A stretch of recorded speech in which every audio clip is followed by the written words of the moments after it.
Ya. Assalamualaikum warahmatullahi wabarakatuh, Bapak Ibu semua. Waalaikumsalam. Waalaikumsalam Waalaikumsalam warahmatullahi wabarakatuh. warahmatullahi Wabarakatuh. wabarakatuh. Sehat, Bapak Ibu? Alhamdulillah. Alhamdulillah. Alhamdulillah. Bu. Alhamdulillah sehat, baik. Pekan ini kita akan bahas topik tentang rendahnya literasi global ya. Iya, Ya, Bu, betul. untuk menghemat waktu, silakan kelompok yang bertugas boleh menyajikan hasil diskusinya. Izin share screen ya, Bu.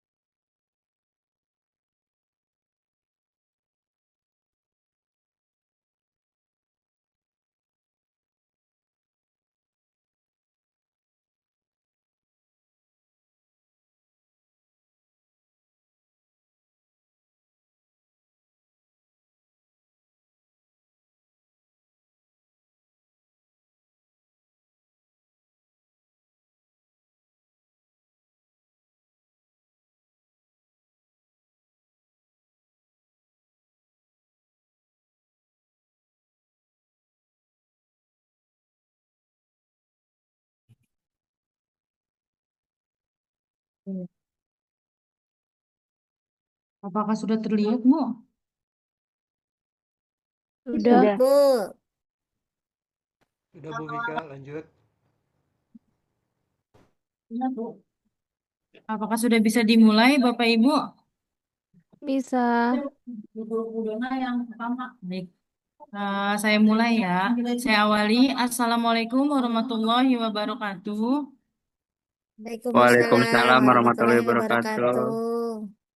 Yang sama-sama kami hormati dosen pengampu mata kuliah keterampilan berbahasa reseptif dan produktif, Ibu Dr. Dwi Desi Fajar Sari MPD, dan teman-teman XC yang saya banggakan. Eh, di sini kami dari kelompok satu akan mempresentasikan mengenai rendahnya literasi global. Untuk mempersingkat waktu, sebelumnya kami ingin memperkenalkan diri terlebih dahulu. Yang pertama ada saya sendiri, Vika Fajina Utami selaku moderator. Lalu ada rekan saya, Ardona Dwi Herani. Selanjutnya ada Mardiana Palantika. Dan ada juga Fadilah Nurbaiti.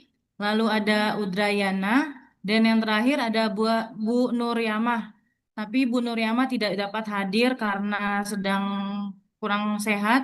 Jadi mohon doanya ya Bapak Ibu supaya Bu Nuryamah dapat mengikuti perkuliahan seperti biasa. Amin. Allahumma amin. Langsung saja kepada pemateri pertama, Ibu Adona, saya persilahkan.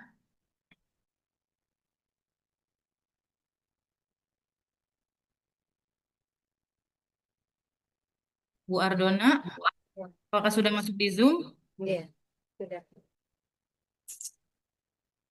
Literasi adalah kemampuan membaca, menulis, memahami, dan mengolah informasi. Tetapi memang ada beberapa menurut National Institute for Literacy 2020, literasi itu merupakan kumpulan kemampuan individu dalam membaca, menulis, berbicara, serta memecahkan suatu masalah. Di era globalisasi ini, literasi menjadi eh, kebutuhan yang utama. Literasi juga berkaitan erat dengan eh, keterampilan dalam berbahasa, khususnya di era globalisasi yang memang menuntut individu itu untuk mampu menjadi atau memahami berbagai informasi dari berbagai belahan dunia. Kemampuan literasi itu menuntut atau menentukan kualitas sumber daya manusia. Namun, memang literasi global ini masih tergolong rendah. Lanjut, Bu Tita.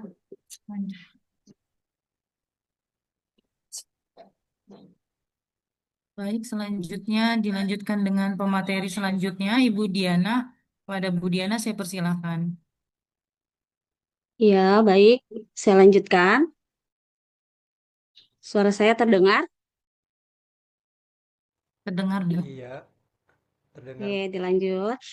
Kondisi literasi global saat ini menunjukkan adanya tantangan yang cukup kompleks di berbagai negara. Yang pertama, diukur melalui PISA, yaitu Program for International Student Assessment, yaitu PISA. Berpengaruh pada pendidikan produktivitas dan partisipasi global. Yang kedua, perlu peningkatan literasi untuk menghadapi globalisasi. Yang ketiga, Indonesia berada di bawah rata-rata OECD, kemampuan memahami teks sangat rendah. Yang keempat, tantangan semakin kompleks di era digital saat ini. Lanjut.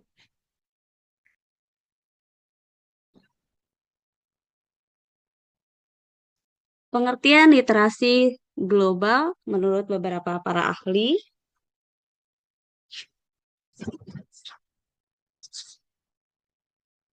Menurut National Institute for Literacy tahun 2020, literasi merupakan kemampuan individu untuk membaca, menulis, berbicara, serta memecahkan masalah pada tingkat yang diperlukan dalam pekerjaan, keluarga, dan kehidupan masyarakat.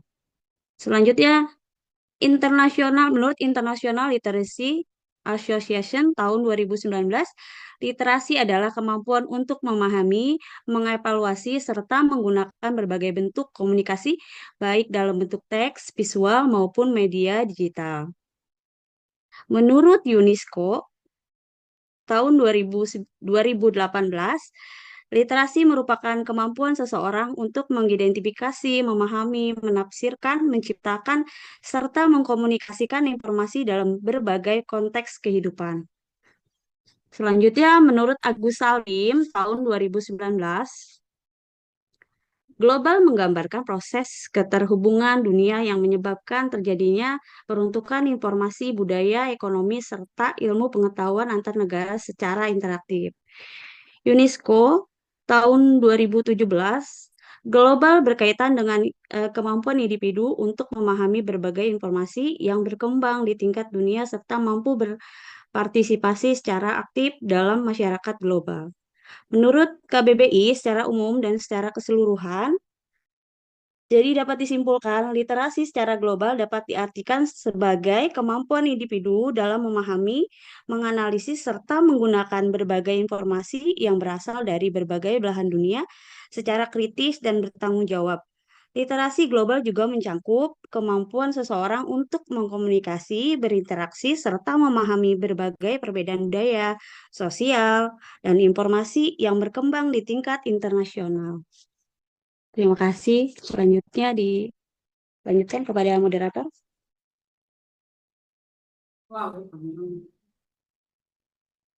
Baik, materi selanjutnya ada faktor rendahnya literasi global akan dipresentasikan oleh Dila. Kepada Dila saya persilakan. Baik, terima kasih. Sebelumnya saya bareng dengan Bu Ardona karena saya kebetulan lagi di rumahnya Bu Ardona. Terima kasih.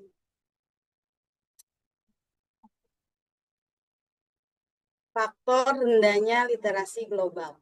Menurut Organization for Economic Cooperation and Development, kurangnya kebiasaan membaca yang rendah menyebabkan individu kurang terbiasa memahami berbagai jenis, berbagai teks, dan informasi. Hal ini berdampak pada rendahnya kemampuan memahami informasi yang lebih kompleks termasuk informasi yang berkaitan dengan isu-isu global. Rendahnya kemampuan memahami teks. Kemampuan memahami teks merupakan salah suatu indikator utama dalam literasi. Jika kemampuan memahami teks rendah, maka individu akan mengalami kesulitan dalam menangkap makna informasi yang disampaikan melalui tulisan. Nah, di sini ada kurangnya kemampuan berpikir kritis. Literasi juga tidak hanya berkaitan dengan membaca, tetapi juga kemampuan menganalisis dan mengevaluasi informasi. Individu yang kurang memiliki kemampuan berpikir kritis akan cenderung menerima informasi tanpa melakukan penilaian atau analisis terlebih dahulu. Lalu ada kurangnya akses terhadap sumber belajar. Keterbatasan akses terhadap buku, perpustakaan, serta sumber informasi digital dapat menghambat perkembangan literasi seseorang karena kesempatan untuk memperoleh informasi menjadi terbatas.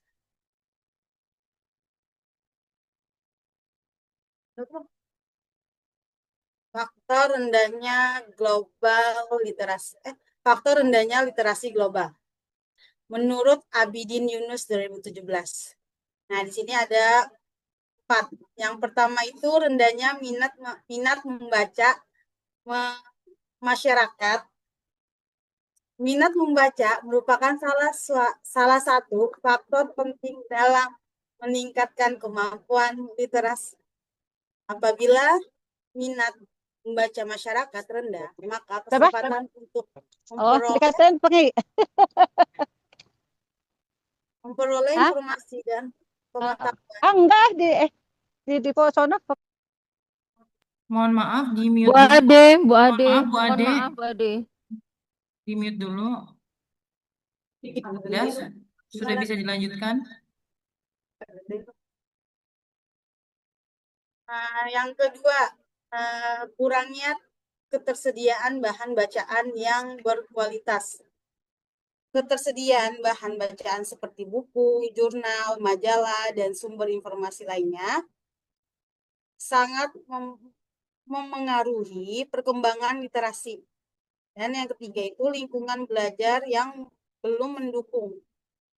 Lingkungan belajar yang tidak mendukung kegiatan membaca dan menulis dapat menyebabkan rendahnya kemampuan literasi sekolah dan lingkungan masyarakat. Yang tidak membiasakan kegiatan literasi akan membuat individu kurang tertarik untuk membaca maupun menulis.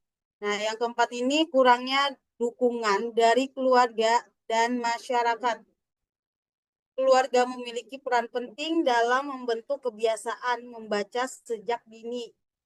Jika keluarga tidak membiasakan kegiatan membaca atau tidak menyediakan bahan bacaan di rumah.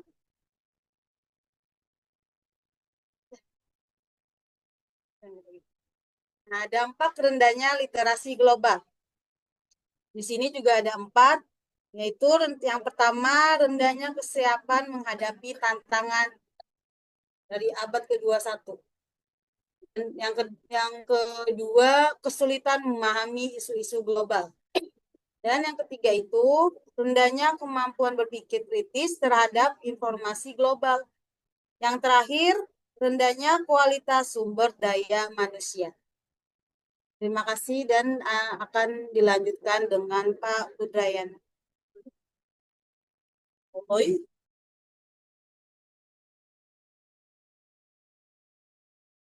Baik, kepada Pak Udrayana dipersilakan. Baik, terima kasih Ibu atas waktunya. Selanjutnya itu materi tentang solusi dan strategi meningkatkan literasi global. Rendahnya literasi global dapat diatasi melalui berbagai strategi yang melibatkan sekolah, keluarga, dan masyarakat. Upaya meningkatkan literasi global menjadi salah satu kebutuhan penting dalam menghadapi perkembangan ilmu pengetahuan dan teknologi di era digital. Literasi tidak lagi hanya dipahami sebagai kemampuan membaca dan menulis saja, tetapi juga mencakup kemampuan memahami, menganalisis, serta memanfaatkan informasi secara kritis dan bertanggung jawab. Oleh karena itu, berbagai strategi seperti penguatan pendidikan literasi di sekolah, pemanfaatan teknologi digital, serta dukungan dari keluarga dan masyarakat perlu dilakukan. Nah, di strategi pendidikan dan kurikulum,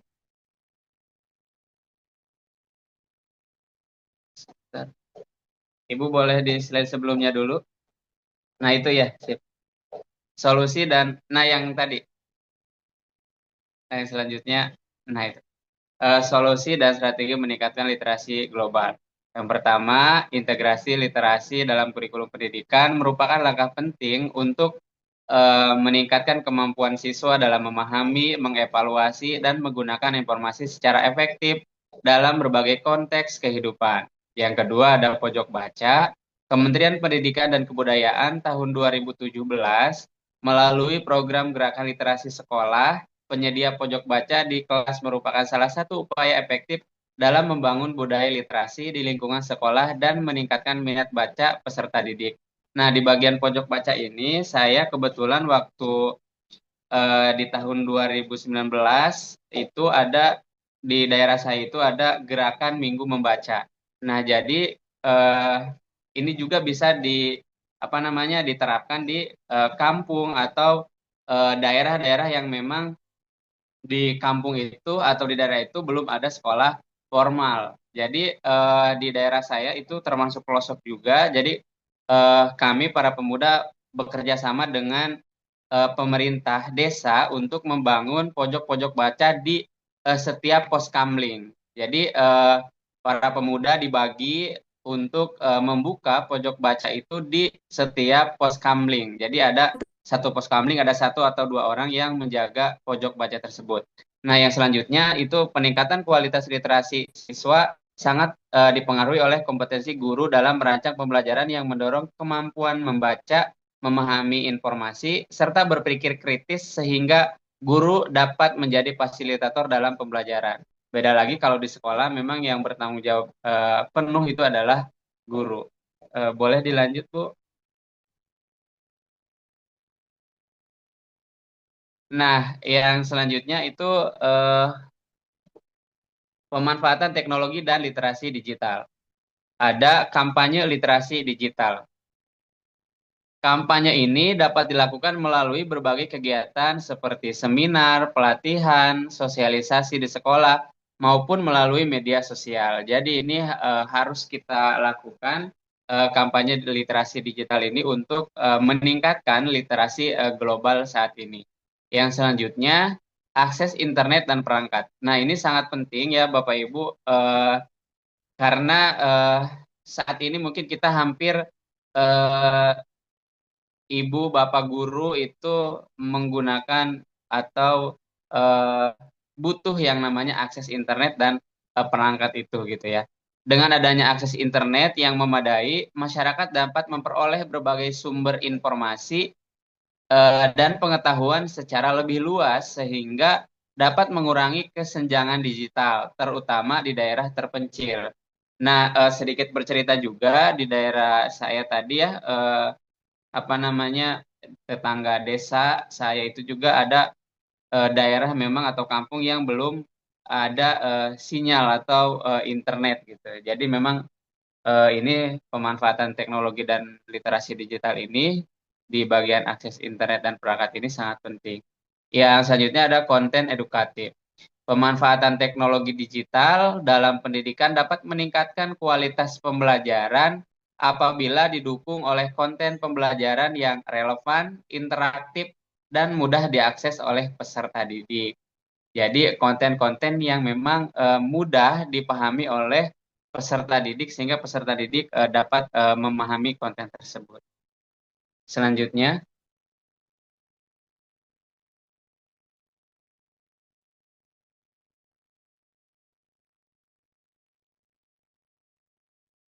nah, yang selanjutnya ada pemberdayaan komunitas dan lingkungan.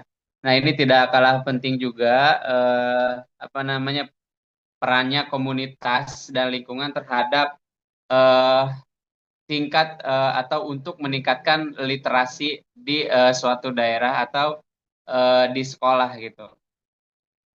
Di pemberdayaan komunitas dan lingkungan itu yang pertama promosi sejak dini. Jadi promosi literasi perlu dimulai dari lingkungan keluarga. Jadi dari keluarga dulu, baru nanti ke orang yang di luar rumah. Jadi dari rumah dulu dibangun literasinya. Jadi dengan melibatkan peran aktif orang tua dalam mendampingi anak membaca, karena anak itu sering ibaratnya interaksinya memang dengan orang tua dibandingkan dengan sekolah yang apa namanya waktunya terbatas gitu. Terus menyediakan bahan bacaan yang sesuai usia serta membiasakan kegiatan membaca setiap hari. Jadi untuk meningkatkan literasi global atau di sekolah juga itu memang perlu semua elemen untuk membuat apa namanya saling bahu membahu untuk meningkatkan tingkat literasinya. Selanjutnya pemberdayaan komunitas. Jadi melalui kegiatan tersebut masyarakat dapat saling berbagi pengetahuan dan pengalaman sehingga tercipta budaya belajar bersama yang mendukung peningkatan literasi. Nah, ini sangat penting menurut saya Bapak Ibu karena contoh saya ambil contoh lagi di daerah saya itu banyak yang memang tidak sekolah, jadi hanya lulusan SD. Jadi dengan adanya komunitas literasi atau dengan adanya pemberdayaan komunitas itu kita di tempat atau di TBM ya disebutnya Taman Baca Masyarakat itu kita banyak belajar karena di daerah saya itu tentang banyaknya yang berkebun sawah, jadi belajar tentang pertanian itu bisa apa namanya kita belajar bersama di komunitas tersebut gitu. Jadi itu juga meningkatkan literasi yang ada di daerah tersebut atau di daerah saya. Yang selanjutnya lingkungan ramah literasi. Nah ini penting untuk menciptakan lingkungan yang ramah literasi, baik di sekolah maupun di masyarakat. Kalau di sekolah mungkin ada perpustakaan atau literasi membaca sebelum belajar gitu. Nah, ini yang penting itu memang yang agak apa namanya kurang itu ketika di lingkungan masyarakat. Yang memang masyarakat yang belum bisa mengakses pendidikan. Jadi banyak anak-anak terutama di daerah-daerah terpencil yang masih belum bisa melanjutkan sekolah ke jenjang yang lebih tinggi gitu ya. Jadi memang ini sangat penting. Dengan adanya lingkungan yang mendukung masyarakat akan lebih terdorong untuk membaca dan memperoleh informasi secara aktif. Apa namanya ini sangat penting juga ya Bapak Ibu. Selanjutnya,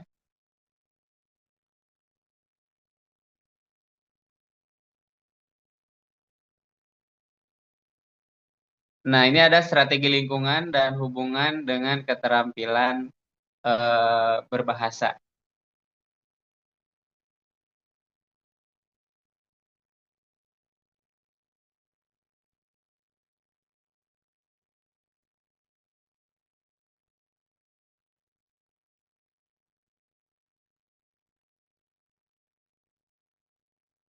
Strategi lingkungan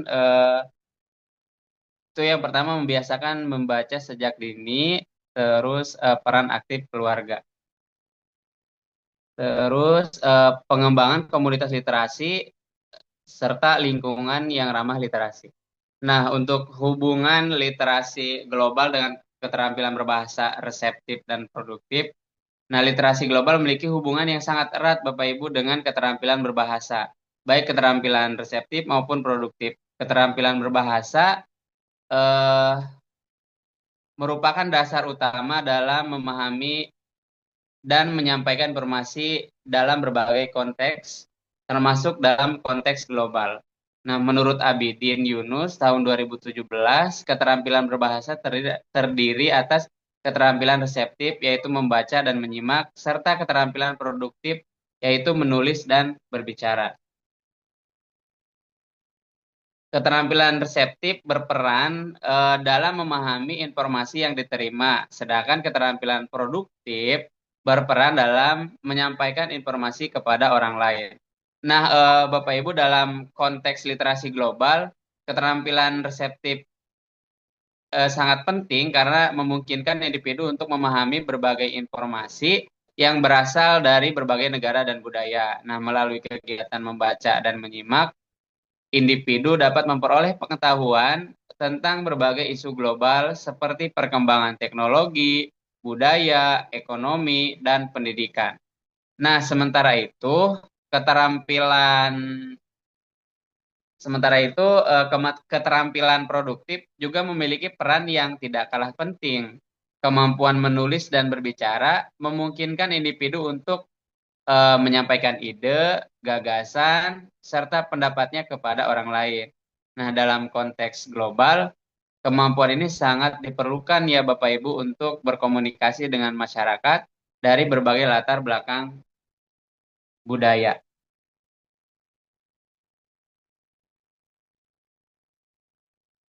Nah, hubungan antara literasi global membutuhkan keduanya.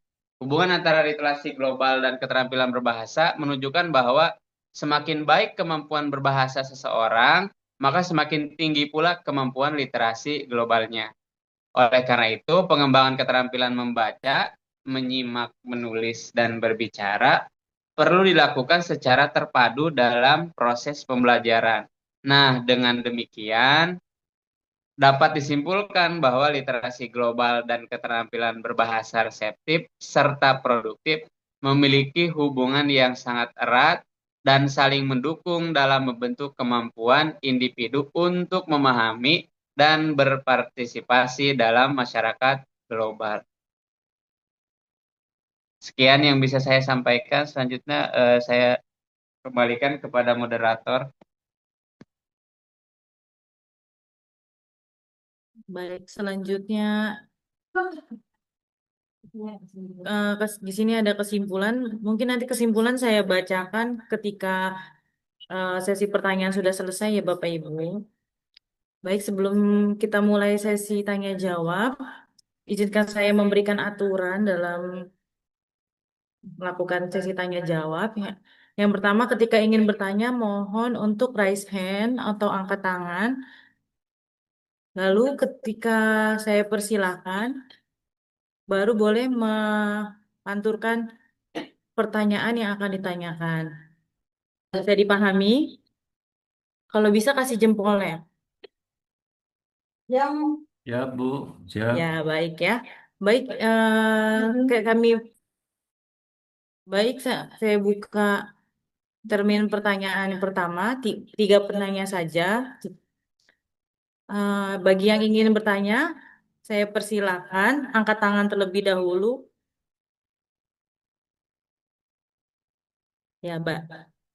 Oh, tidak ada yang bertanya. Oh, ada Pak Jumri. Baik, kepada Pak Jumri, saya persilahkan. Ya, Bu, terima kasih. Assalamualaikum warahmatullahi wabarakatuh. Izin saya bertanya, apa sih dampaknya rendahnya literasi terhadap permasalahan sosial dan ekonomi di suatu negara, Bu? Jadi, gitu, Bu, pertanyaannya.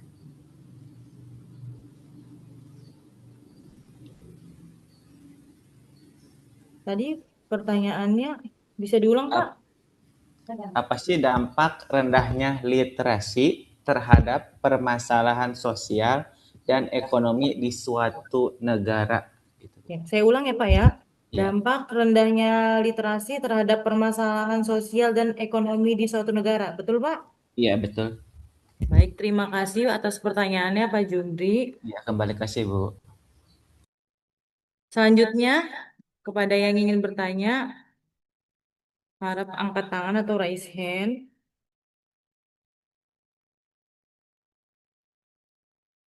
Ini nggak ada yang nanya. Kalau nggak ada, nanti saya yang tanya.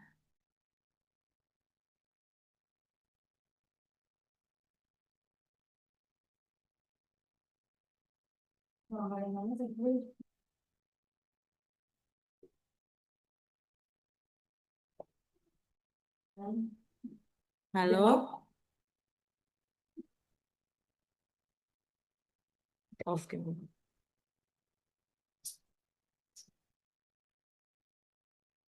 Teman-teman tidak ada yang ingin bertanya lagi?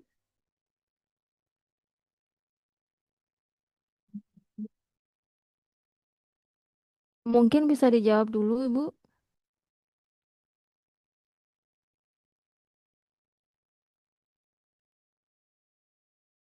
Ya baik, ada yang mengangkat tangan. Ya, kepada Pak Wahyu, Pak Wahyu Nur Ridwan, saya persilahkan. Ya, baik. Karena saya Wahyu ingin bertanya lanjut ya. Di saya membaca sebuah artikel bahwa Singapura itu literasinya anak sekolah dasar itu 20 sampai 40 buku per tahun. Sedangkan Indonesia itu 5 sampai 10 buku per tahun. Bahkan ada yang kurang tergantung minat dan tingkat kelasnya. Yang saya tanyakan, faktor penyebab rendahnya literasi di Indonesia itu apa sih faktornya gitu? Itu saja. Pertanyaannya saya ulangi ya, faktor penyebab rendahnya literasi di Indonesia, betul? Iya, betul. Itu poinnya Bu ya. Terima kasih. Baik, terima kasih atas pertanyaannya. Mungkin satu penanya lagi dari kelompok teman-teman, apakah ada yang ingin bertanya lagi?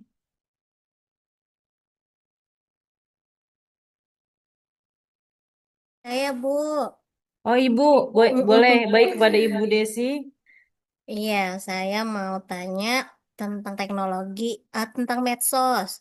Sekarang kan eh, medsos itu sangat banyak mengandung info-info ya, Bu. Berarti kan sebenarnya kita kalau mau mengetahui tentang keadaan dunia gampang kalau mau gitu kan. Tapi masalahnya enggak juga meningkatkan literasi global kita ternyata. Padahal netizen kita kayaknya aktif gitu.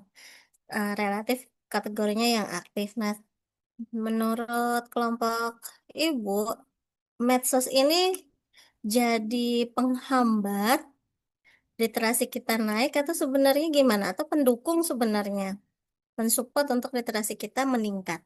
Medsos. Ya, baik, makasih Bu. Baik, terima kasih atas pertanyaannya, Ibu.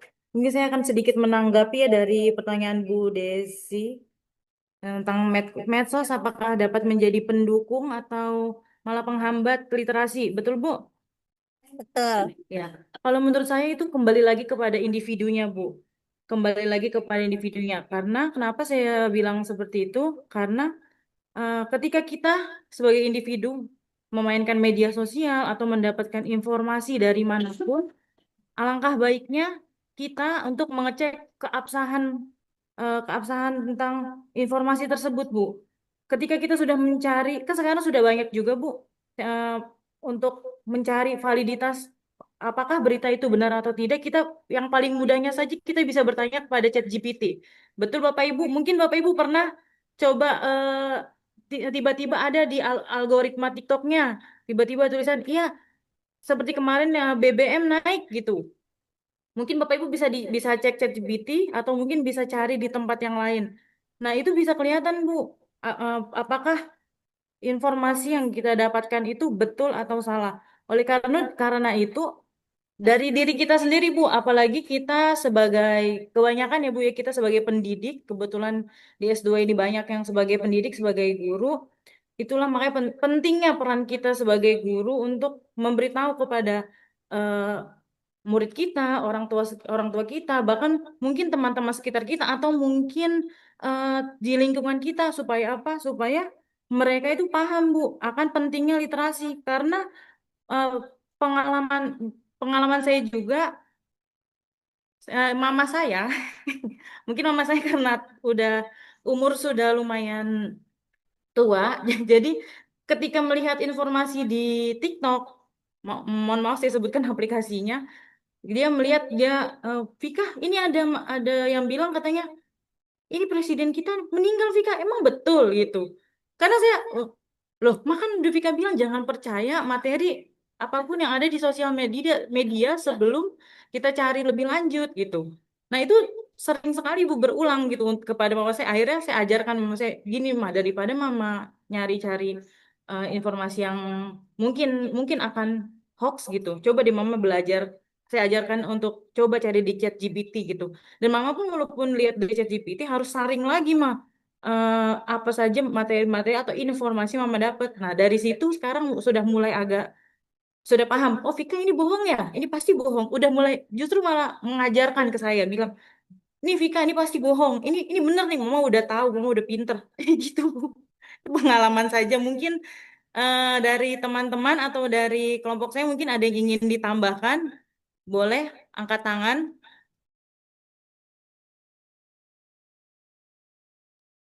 Apa Jadi dari Ibu bisa mungkin cukup? keduanya ya.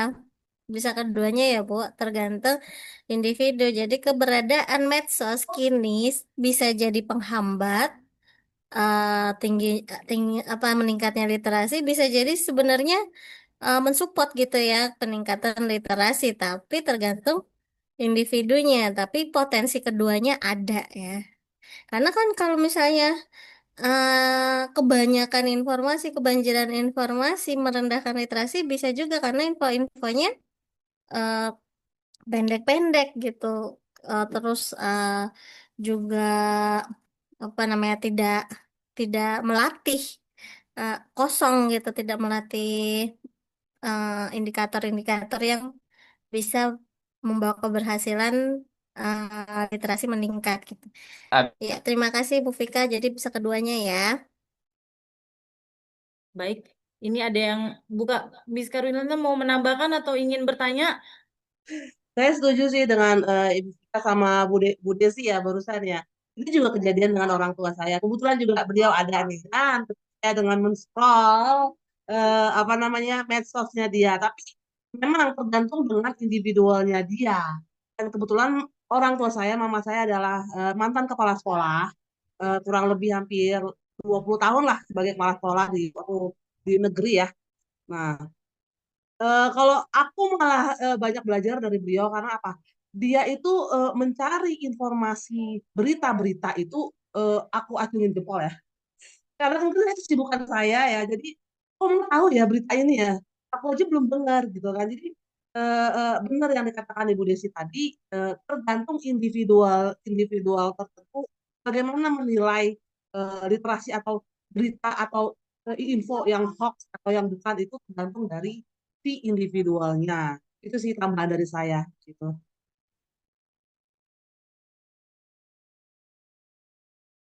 Baik, terima kasih Miss Olin. Dari teman-teman apakah ada yang ingin menambahkan lagi atau mungkin cukup? Pak Zulfakar ingin menambahkan, dipersilakan. Iya, ini menyambung Miss Olin juga nih dengan Bu Vika. Eh, Memang kalau saya lihat sih motif dari pengguna medsosnya ini di Indonesia agak unik ya. Kalau kita lihat eh, 50% lebih pengguna media sosial itu jatuh kepada media sosial dalam lingkaran seperti hiburan ya. Inilah yang membuat kapasitas literasi yang diperoleh atau yang literasi masyarakat Indonesia itu yang tadi dikatakan itu cukup rendah gitu ya.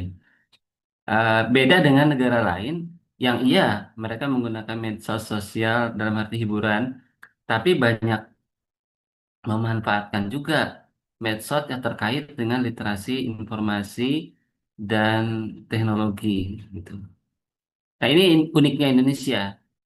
Dan sebenarnya bukan hanya ini aja, bukan hanya literasi dalam kaitan eh, kalau kita lihat tadi konsepnya kan literasi itu kan bukan hanya membaca, tapi memahami atau bisa menginterpretasi ya, atau menginferensi ya, mengambil sebuah kesimpulan.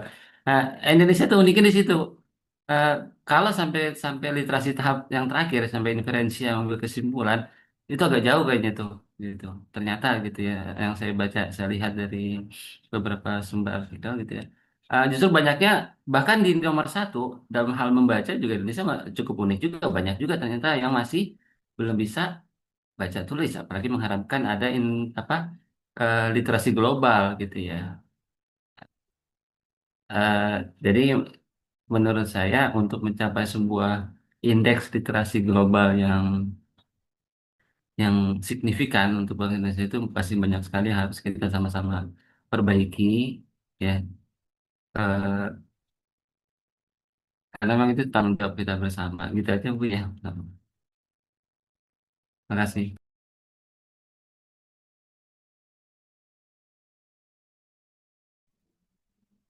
Terima kasih Pak Zulfakar atas tambahannya.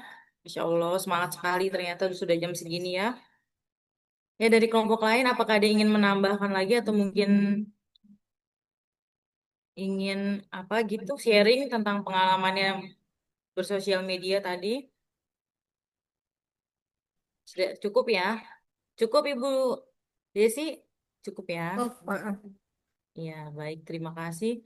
Selanjutnya mungkin pertanyaan tadi dari siapa ya?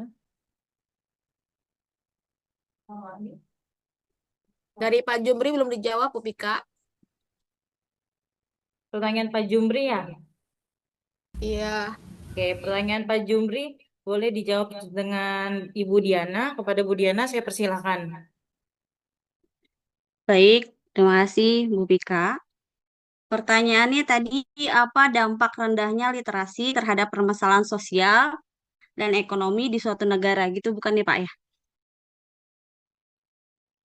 Dampak, saya akan coba menjawab. Sebenarnya masih berkaitan dengan yang tadi pertanyaan atau pembahasan di nomor satu yang pertanyaan dari Bu Dwi. Saya kaitkan kembali. Dampak secara sosialnya yaitu mudah terpengaruh hoax dan informasi yang salah. Orang dengan literasi yang sangat rendah cenderung sulit membedakan informasi yang benar dan salah. Mudah percaya berita palsu, akibatnya bisa memicu konflik sosial, perpecahan, bahkan kerusuhan. Selanjutnya, rendahnya kualitas pendidikan lanjutan. Siswa kesulitan atau orang kesulitan memahami pelajaran. Minat baca jadi menurun, banyak yang putus sekolah atau tidak berkembang secara optimal. Minimnya partisipasi masyarakat, kurang paham dan hak serta kewajibannya. Tidak aktif dalam kegiatan sosial secara demokrasi. Ini jika dikaitkan dengan partisipasi masyarakat. Meningkatnya kesenjangan sosial. Orang berliterasi sangat rendah itu adalah akan secara tidak langsung akan tertinggal. Sulit bersaing dengan yang lebih terdidik. Dampak secara ekonominya, produktivitas tenaga kerja sangat rendah, sulit memahami instruksi kerja, kurang keterampilan.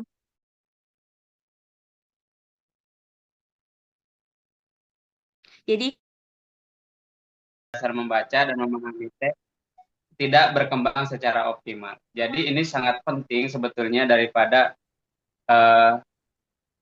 tiap program yang sekarang sudah berjalan juga memang penting ya. Program yang banyak yang pro dan kontra juga, tapi menurut saya seharusnya pemerintah mendahulukan pendidikannya dulu atau tepatnya dulu yang merata seperti itu. Jadi itu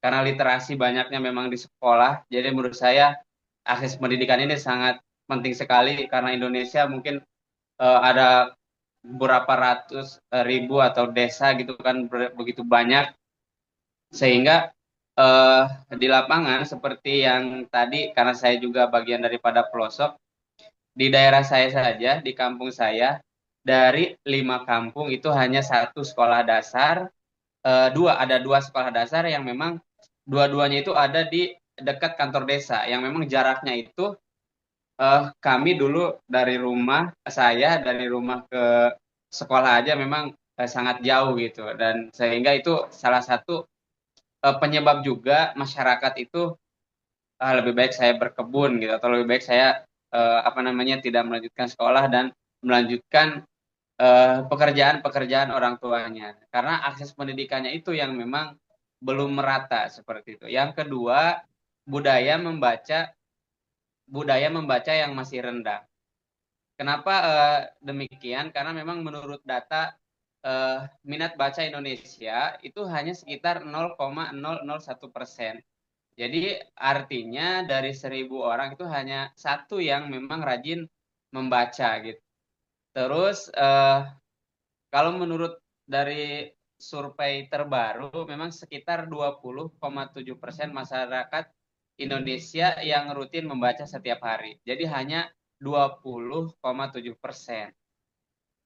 Namun menurut BPS tahun 2025 memang mengatakan juga bahwa 54,8% itu masih dalam kategori yang rendah. Jadi budaya membaca itu memang masih rendah di Indonesia, sehingga itu menjadi faktor penyebab rendahnya literasi Indonesia. Yang ketiga ada kualitas pembelajaran. Metode belajar di sekolah kadang masih berfokus pada hafalan, bukan pemahaman.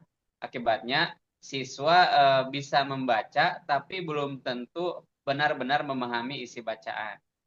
Yang selanjutnya keterbatasan akses bahan bacaan. Seperti tadi keterbatasan akses bahan bacaan, jadi perpustakaan itu belum merata.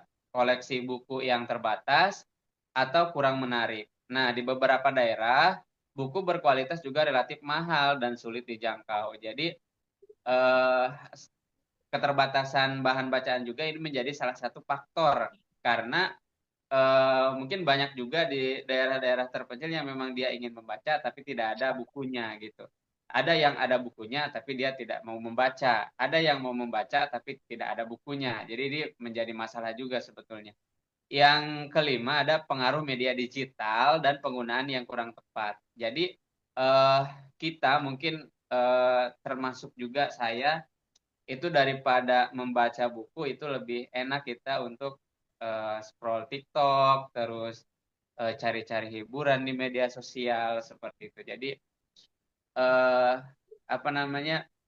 masyarakat sekarang itu, apalagi masyarakat di Indonesia itu sering mendorong untuk konsumsi konten-konten yang singkat seperti itu.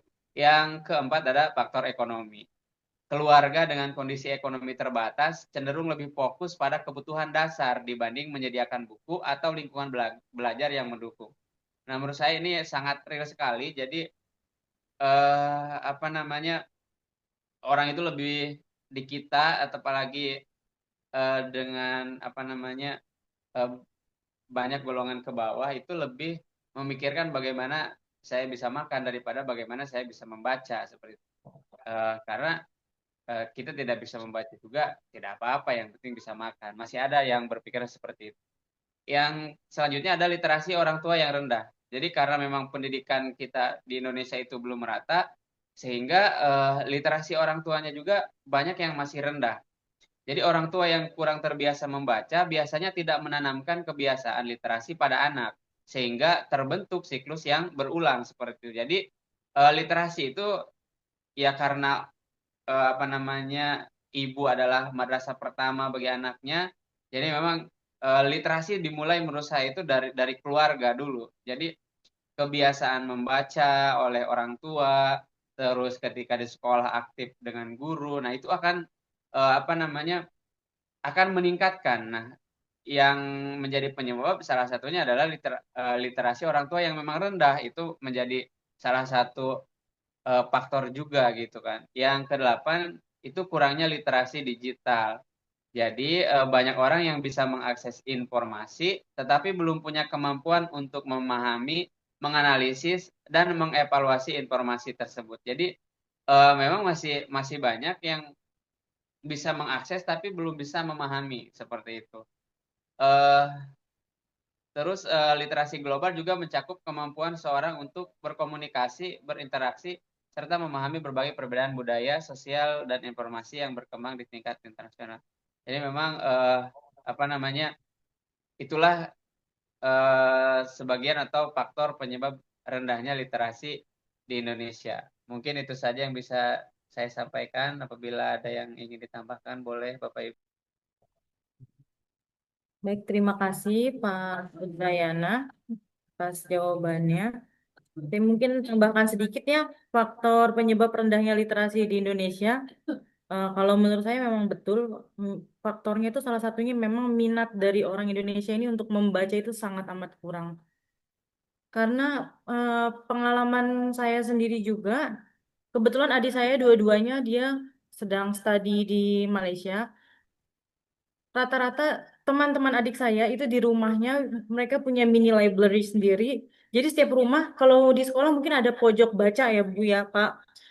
Tapi kalau di rumah teman-teman adik saya itu rata-rata hampir di rumahnya mereka punya mini library sendiri.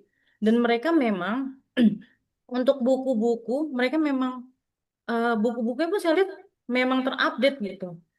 Sangat jarang di Indonesia terjadi seperti itu. Boleh mungkin dibuktikan, mungkin dari kita sendiri, kita juga kadang kurang minat membaca. Betul seperti yang tadi dibilang Pak Udrayana, kebanyakan kita sendiri saja sebagai pendidik lebih suka scroll TikTok untuk melihat hal-hal yang mungkin hanya sekedar joget-joget, atau mungkin hanya sekedar akun-akun yang gosip, atau lain sebagainya. Betul nggak Bapak Ibu? Nggak ada yang nyaut, pada tidur ya? Betul, Bu, betul, betul. Ya, betul Betul ya. Bu Berarti Vika, betul betul. betul Betul. ya. Terbukti berarti ya kalau memang valid ya datanya bahwa orang Indonesia itu memang minat bacanya memang sangat amat rendah. Oleh karena itu, eh, kita sebagai pendidik nih saya himbau ya Bapak Ibu, bukannya saya menggurui, saya menghimbau Bapak Ibu guru untuk lebih meningkatkan lagi eh, men-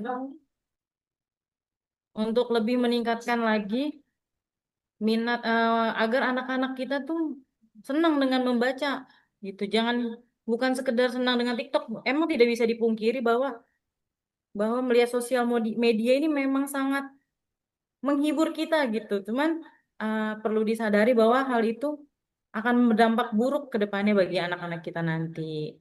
Baik, itu saja mungkin tambahan saya. Mungkin ada tambahan dari teman-teman atau mungkin dari ibu dosen.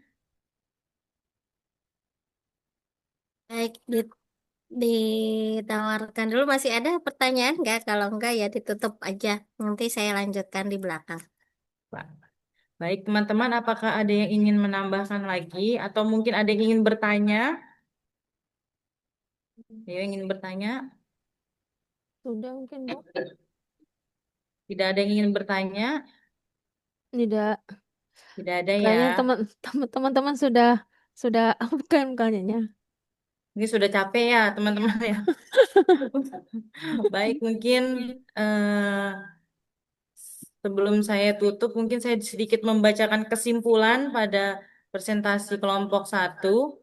Kesimpulan pada pagi salah ya, pada siang siang menuju sore hari ini, Sore. ya sore sore ini rendahnya literasi global merupakan permasalahan yang kompleks dan dipengaruhi oleh berbagai faktor. Upaya peningkatan literasi global memerlukan pendekatan yang komprehensif dan kolaboratif. Seperti yang tadi saya bilang harus berkolaboratif antara kita guru dan anak murid dan stakeholder lainnya.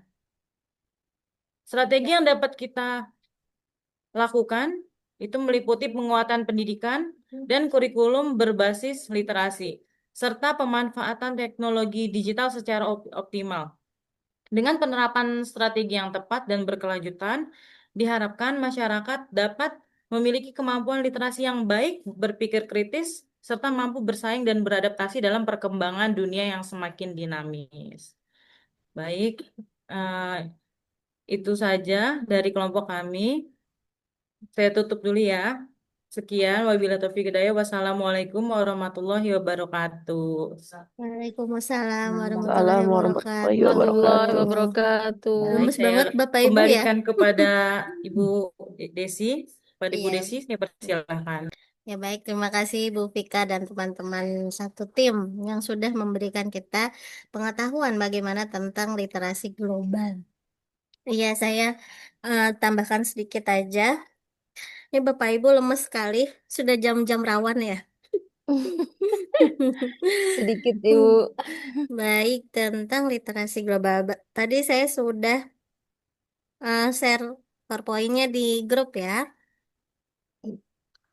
Nah, masalahnya literasi global bukan sekadar bisa baca, bisa tulis, tapi masalah utamanya memahami makna masih lemah, evaluasi informasi masih rendah. Apakah ini fakta ataukah ini keliru? Apakah ini propaganda? Nah, itu evaluasinya masih rendah. Nah, berbicara tentang literasi global hari ini, sebenarnya kita berbicara tentang sesuatu yang sangat dekat dengan kehidupan kita, tapi seringkali tidak kita sadari secara utuh. Iya, jadi apa masalah isu-isu global banyak bertebaran di internet gitu ya. Udah nggak seperti dulu kita mau tahu kabar dunia cuma lewat berita di televisi. Tapi kalau kini kita bisa melihatnya dari banyak akses. Sebenarnya berita isu-isu global itu dekat, tapi kita nggak sadar secara utuh baca, tapi kita nggak paham eh, konteks sosialnya atau maknanya.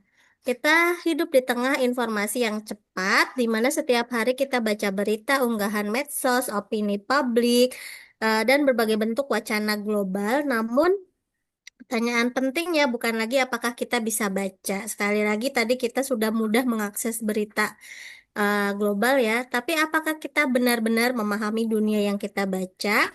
Dalam banyak kajian pendidikan global, termasuk PISA, ditemukan satu pola yang cukup konsisten. Banyak individu memiliki kemampuan membaca secara teknis, tapi tidak atau kesulitan memahami maknanya secara mendalam, kesulitan dalam menafsirkan konteks dan mengevaluasi kebenaran informasi.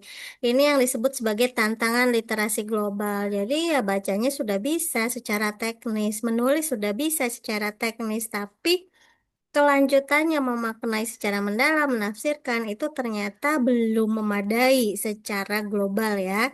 Namun penting untuk ditegaskan, ini bukan bukti bahwa peradaban sedang runtuh. Ini adalah tanda bahwa secara manusia berhubungan dengan bahasa dan informasi sedang berubah secara drastis. Kalau kemarin waktu lalu kita cuman bisa lihat dari berita di televisi, sekarang di mana-mana ada gitu. Nah, ini cuman sekedar dinamika perubahan ya, bukan eh, keruntuhan peradaban gara-gara literasi kita rendah. Kemudian bahasa dan cara kita membaca dunia. Di sini ada tokoh namanya Paulo Freire. Literasi bukan sekadar kemampuan baca kata, tapi kemampuan membaca dunia. Freire menegaskan bahwa manusia selalu lebih dulu memahami realitas sosial sebelum memahami teks.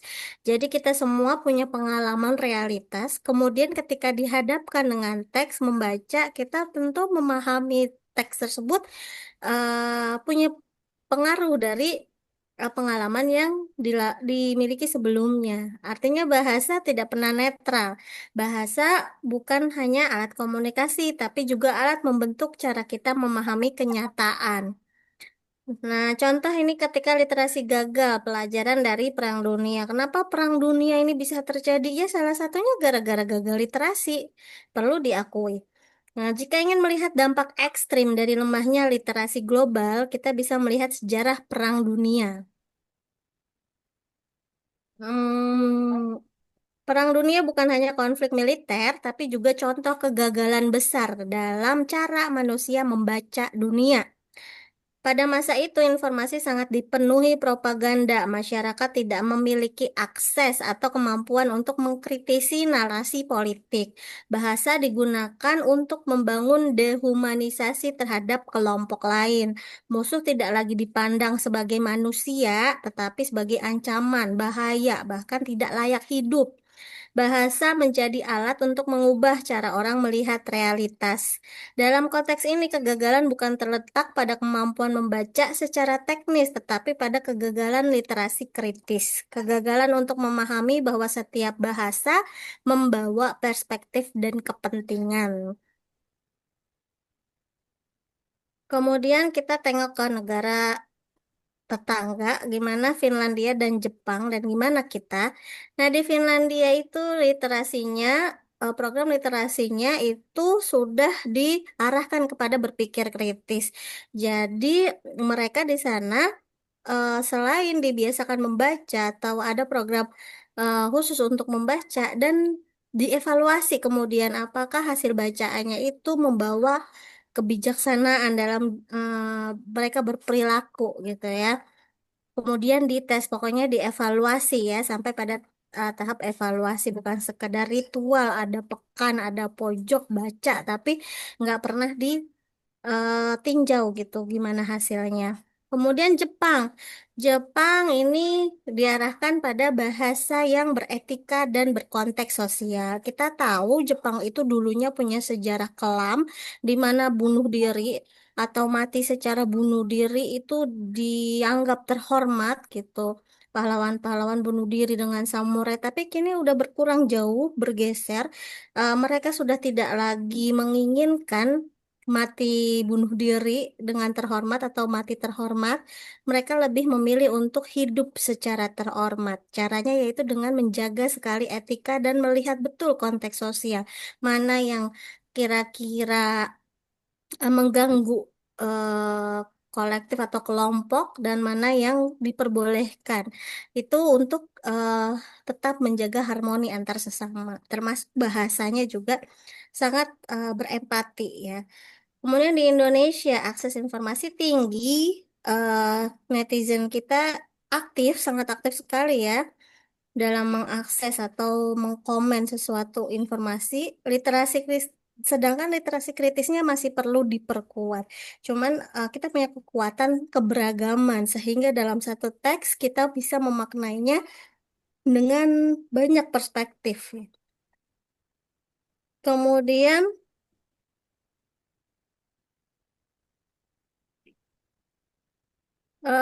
membaca reseptif,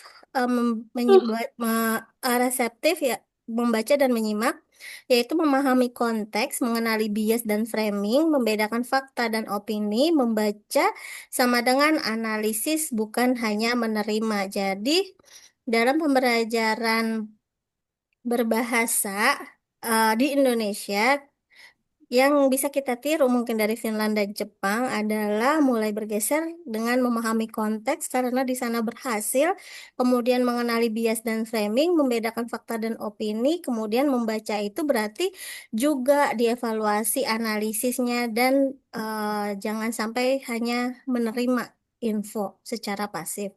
Kemudian produktifnya argumen berbasis data, komunikasi yang bertanggung jawab dan tidak memperuncing konflik. Menulis dan berbicara adalah membangun wacana. Itu yang perlu disadari.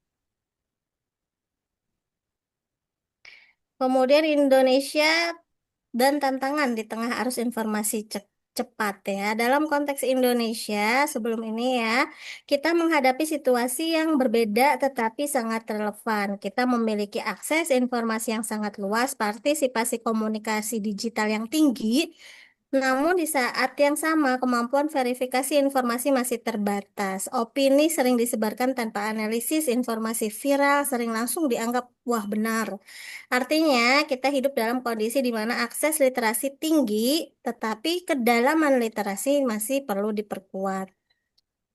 Literasi global sebagai hubungan reseptif dan produktif. Disinilah pembelajaran bahasa punya peran penting. Keterampilan reseptif tadi perlu diarahkan seperti ke memahami konteks global, mengenali bias dan framing, membedakan fakta dan opini. Sedangkan di produktifnya menyampaikan ide secara bertanggung jawab, membangun argumentasi berbasis data dan tidak memperuncing konflik ketika berkomunikasi. Krisis literasi bukan krisis bahasa, tetapi cara menggunakan bahasa. Yang kita hadapi bukan ketidakmampuan berbahasa, tetapi membaca tanpa refleksi, menulis tanpa pertimbangan, berbicara tanpa konteks yang disadari penuh. Dengan kata lain, masalah kita bukan pada bahasa itu sendiri, tapi pada cara bahasa digunakan dalam memahami dunia. Nah, baru kita ke peran pendidikan atau ke guru nih. Ada beberapa langkah konkret yang bisa dilakukan untuk guru. Gunakan teks otentik, berita, media sosial, diskusi publik. Latih siswa membandingkan perspektif. Biasakan pertanyaan kritis, siapa yang bicara? Untuk kepentingan apa? Dan gunakan debat empatik, bukan sekadar menang dan kalah. Tekankan bahasa sebagai tanggung jawab sosial.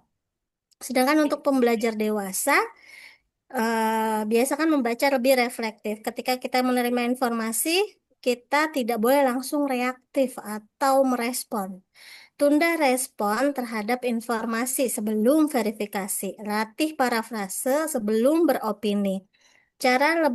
Cari lebih dari satu sumber informasi. Sadari bahwa setiap bahasa punya sudut pandang atau membawa sudut pandang.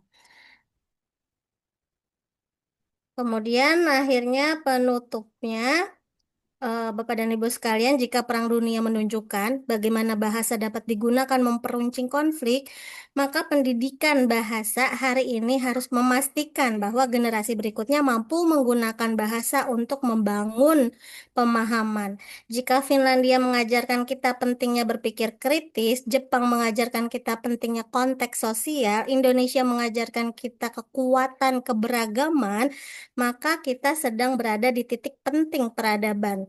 Titik di mana cara kita menggunakan bahasa akan menentukan arah masa depan. Pada akhirnya kita tidak sedang berada pada peradaban yang runtuh, kita sedang berada dalam peradaban yang sedang belajar ulang cara baca dan menulis dirinya sendiri. Dan proses itu dimulai dari ruang kelas bahasa. Nah, kemudian ini ada reflektif buat kita. Jadi kalau kita rangkum semuanya, literasi global bukan soal kita bisa baca atau nggak bisa baca, bukan juga soal kita pintar atau kita bodoh. Masalahnya lebih sederhana dan lebih menyebalkan. Kita ini sering merasa sudah paham dunia, padahal kita baru saja paham judulnya. Kita baca berita, tapi kita tidak benar-benar membaca konteksnya. Kita nulis opini, tapi sebenarnya kita cuma ngulang apa yang kita suka dengar. Dan yang lebih lucu lagi, kita sering merasa paling benar justru dari info yang belum kita cek sama sekali. Kalau begitu, apakah ini berarti dunia sudah rusak? Tidak juga, dunia tidak rusak. Dunia cuma terlalu cepat. Kita yang berjalan santai. Nah, disinilah pembelajaran bahasa jadi menarik. Karena kalau kita jujur, bahasa itu bukan alat yang suci-suci sekali atau suci-suci amat. Dia bisa dipakai untuk menjelaskan dunia, tapi juga bisa mengacaukan cara orang melihat dunia. Dan dua-duanya sama-sama efektif. Jadi mungkin bukan tugas kita menyelamatkan dunia. Tugas kita lebih realistis saja. Jangan jadi orang yang ikut memperburuk kekacauan itu hanya karena balas membaca lebih dalam. Dan kalau itu terdengar terlalu optimistis, tenang aja. Mungkin memang kita tidak akan benar-benar jadi lebih bijak secara massal, tapi setidaknya di ruang kelas ini kita bisa belajar satu hal kecil. Kalau mau nulis dunia, minimal pahamin dulu dunia yang mau kita tulis. Nah, itu sekedar paragraf reflektif buat kita, jangan sampai perang dunia terulang ya. Karena bahasa bisa bikin kita memahami dunia, tapi bisa juga membuat kita mengacaukan cara melihat dunia. Contohnya seperti perang dunia. Baik, Bapak Ibu, sisa 10 menit. Mau ada pertanyaan atau mau sudah? Tos Bu, tos cekap. Cukup? Cukup Bu. Baik, kalau dirasa cukup, terima kasih Bapak Ibu. Terima kasih ya. Ketemu lagi di pekan depan ya. Sehat-sehat. Wassalamualaikum warahmatullahi Amin. wabarakatuh. Amin. Waalaikumsalam Waalaikumsalam warahmatullahi wabarakatuh. warahmatullahi Terima wabarakatuh. kasih, Terima Bu. kasih Bu. Terima kasih Bu. Terima kasih.